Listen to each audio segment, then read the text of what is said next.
नमस्कार दोस्तों, आज हम लोग पढ़ेंगे कोलीलिथियासिस के बारे में। कोलीलिथियासिस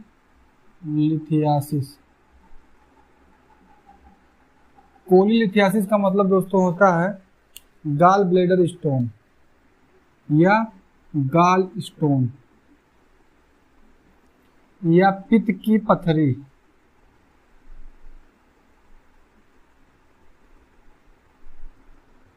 दोस्तों, पित्त की पथरी समझने से पहले हमें कुछ अपने डाइजेस्टिव सिस्टम के एनाटॉमी समझनी पड़ेगी, कुछ संरचना समझना पड़ेगा।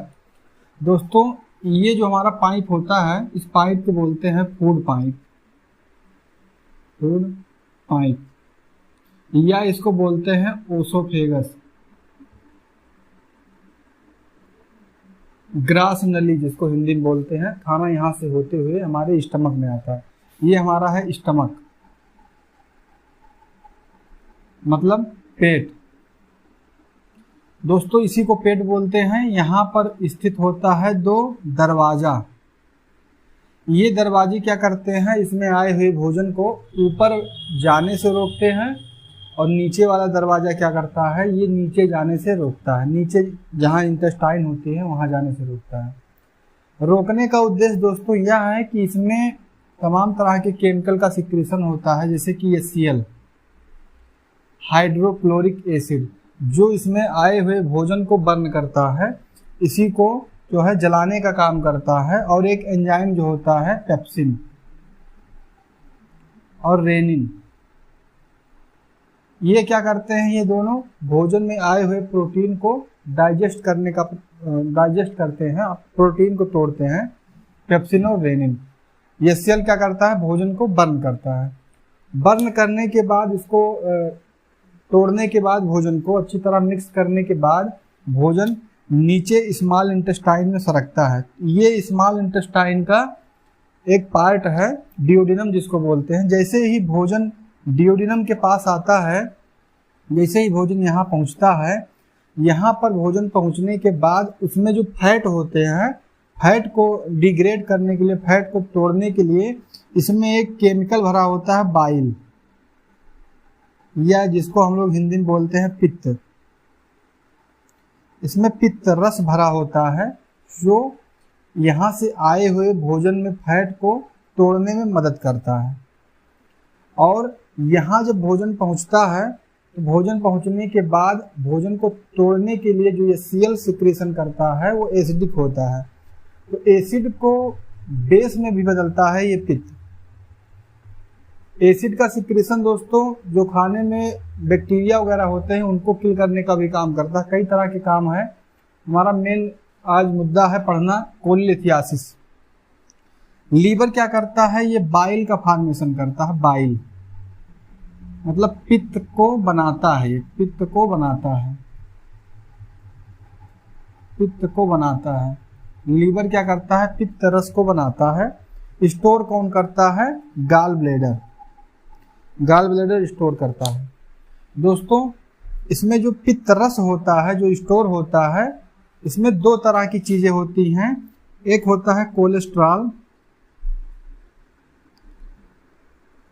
और एक होता है बाइल साल्ट या बाइल पिगमेंट।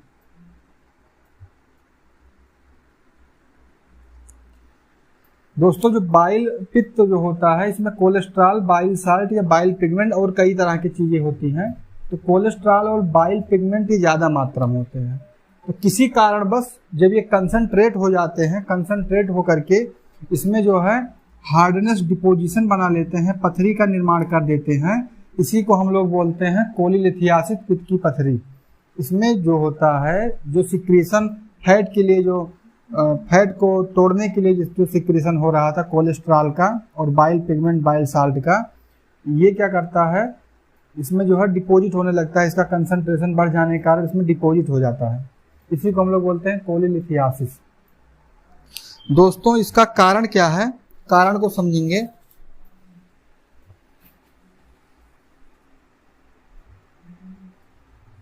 इसका काम हमने समझ लिया। उसके बाद समझेंगे हम लोग इटियोलॉजी। इटियोलॉजी का मतलब होता है कारण। एटियोलॉजी का मतलब होता है कारण। सबसे पहला कारण दोस्तों यह है, यह सबसे ये जानेंगे कि ये जो होता है, एक अगर मेल को होगा तो 4 फीमेल को होगा।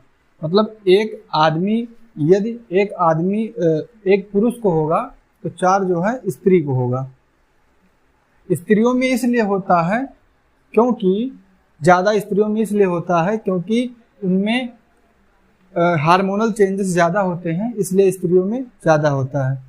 ओबेसिटी जो होती है, मोटापा जो होता है, स्त्रियों में ज़्यादा देखने को मिला है, तो उसका भी एक कारण हो सकता है, किसी को भी हो सकता है। स्त्रियों में ज़्यादा होने की चांसेस इसलिए हैं क्योंकि उनमें हार्मोनल चांसेस ज़्यादा रहते हैं, उपवास वगैरह ज़्यादा रखते हैं, तो ये भी कारण हो सकता है। खाना ना खाने की वजह से भी हो सकता है कि पित्त की पथरी हो जाए, और तेल मसाला, ऑयली चीज़, ये सब के कारण भी हो सकते हैं। दूसरा चीज़ है दोस्तों ओबेसिटी।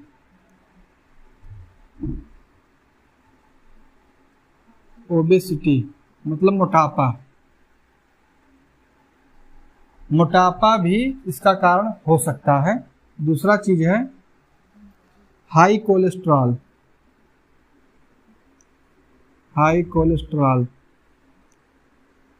हाई कोलेस्ट्रॉल का मतलब दोस्तों यह होता है, यदि शरीर में हाई कोलेस्ट्रॉल है, इसका मतलब ये हो सकता है कि गाल ब्लैडर स्टोन होने के चांसेस ज़्यादा हैं, क्योंकि जो इसका बाइल पिगमेंट होता है उसमें कोलेस्ट्रॉल की मात्रा ज़्यादा होती है और बाइल पिगमेंट की मात्रा भी ज़्यादा होती है, इसलिए हाई कोलेस्ट्रॉल होने की वजह से भी गाल ब्लैडर स्टोन होने के चांसेस ज़्यादा हैं। तीसरा चीज़ है दोस्तों हार्मोनल चेंजेस।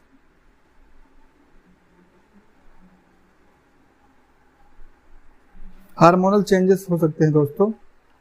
इसके बाद हो सकते हैं जॉइंडिस।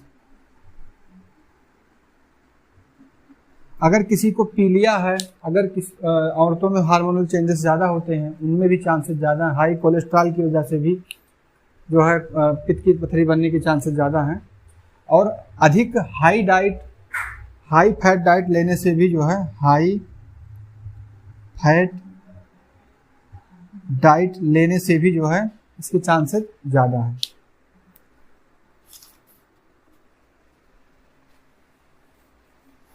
उसके बाद दोस्तों इसके साइन एंड सिम्टम क्या हैं? Sign and symptom. Sign and symptom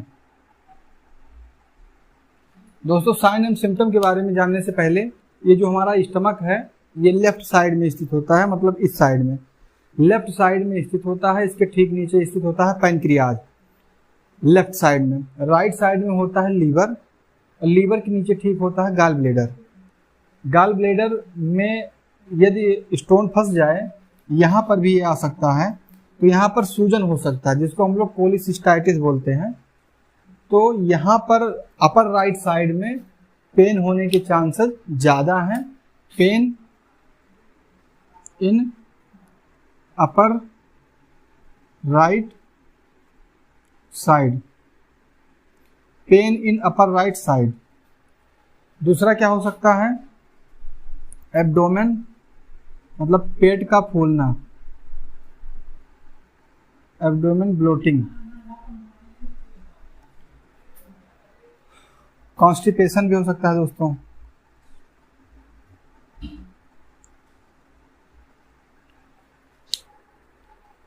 उसके बाद अगला है दोस्तों डायग्नोसिस कैसे करेंगे कि ये कोलीलिथियासिस ही है। तो डायग्नोसिस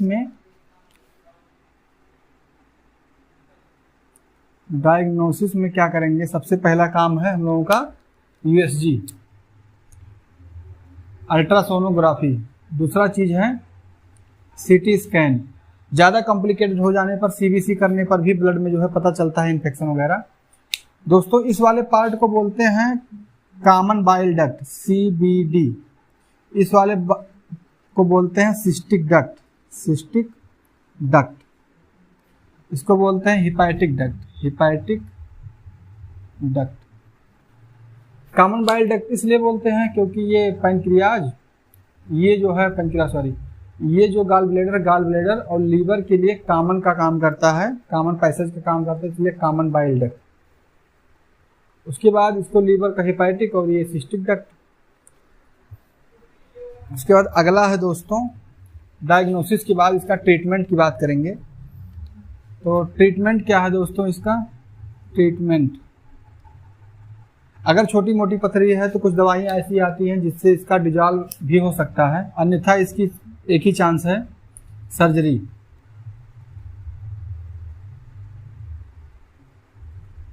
सर्जरी दोस्तों दो तरह की होती है, एक ओपन सर्जरी, ये ऑप्शन इसका बेस्ट ऑप्शन है। एक होता है ओपन सर्जरी, एक होता है लेप्रोस्कोपिक सर्जरी। Laparoscopic surgery. उसके बाद दोस्तों प्रिवेंशन इसका क्या है।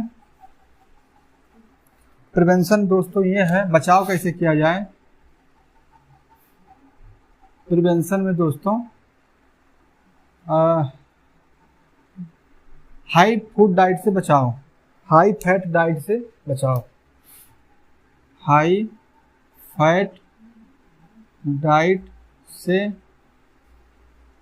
बचाओ, रेगुलर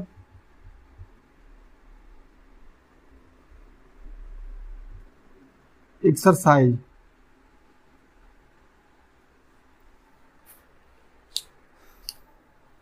दोस्तों लास्ट में कॉम्प्लिकेशन एक शब्द है, कॉम्प्लिकेशन।